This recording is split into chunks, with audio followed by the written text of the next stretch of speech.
Yes, friends, I am a machine, yet another review.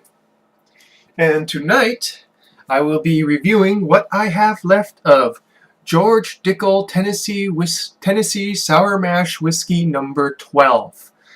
Tennessee whiskey is not bourbon. It's not made in Kentucky. And what distinguishes it from bourbon is basically that it is made with sour mash, which is sort of mash that undergoes the same process of sourdough. So some of the stock from previous batches is reused in the every single batch that they make. It is also charcoal filtered.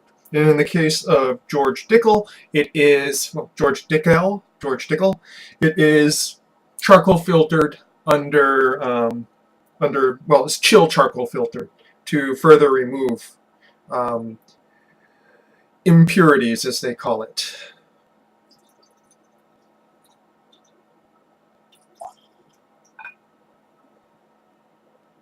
So nice orangey amber here. This bottle, as you can see, is mostly empty already. It has like all this nice story about George Dickel and everything. Doesn't have an age statement, but I read it's about 6 to 8 years old in oak.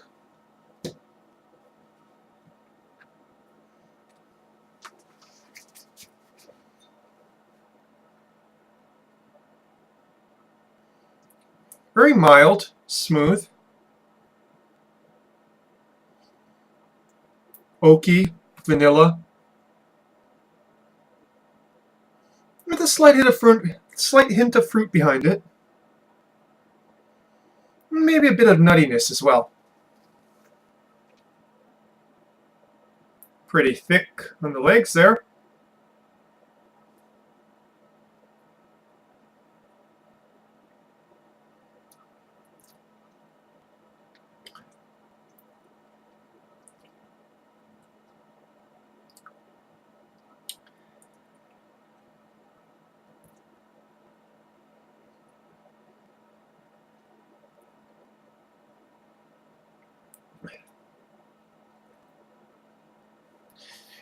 The first thing that really comes to mind is how immediately smooth this is.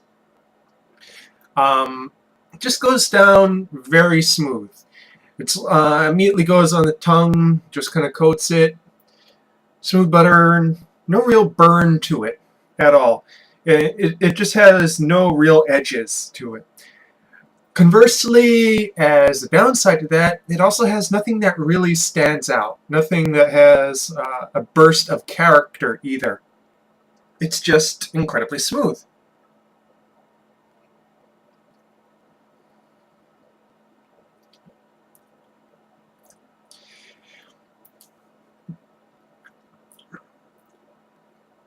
The front doesn't really have much of anything at all. It's just smooth, coats your tongue. And then there's a burst of woodiness and vanilla, as well as some sweet corn.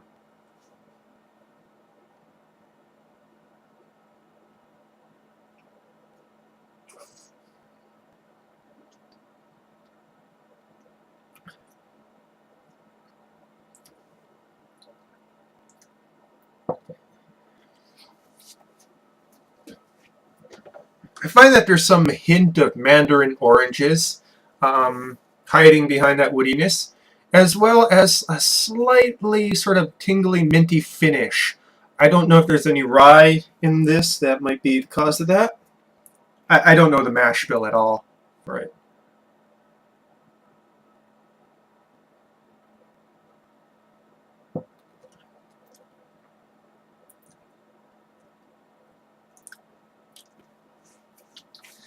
It really doesn't drink like it's 90 proof, to tell the truth.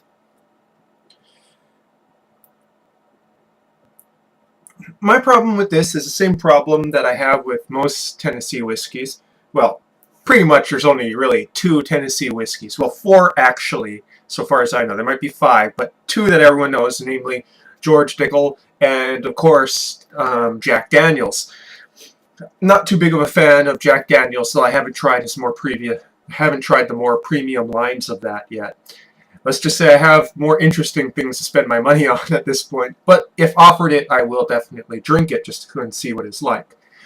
Now, I want to try this because it was said to be one of the most, pretty much, of the sub $20 whiskeys. This was supposed to be the best.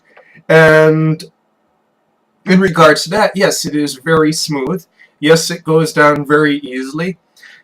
Yes, it would make an excellent mixer with, say, soda or something else where you're not really looking for whiskey to be a strong element of the flavor. You're looking for other things to provide really the textures or anything.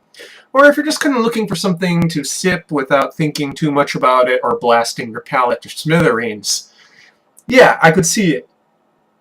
But I like to blast my palate to smithereens if you haven't noticed.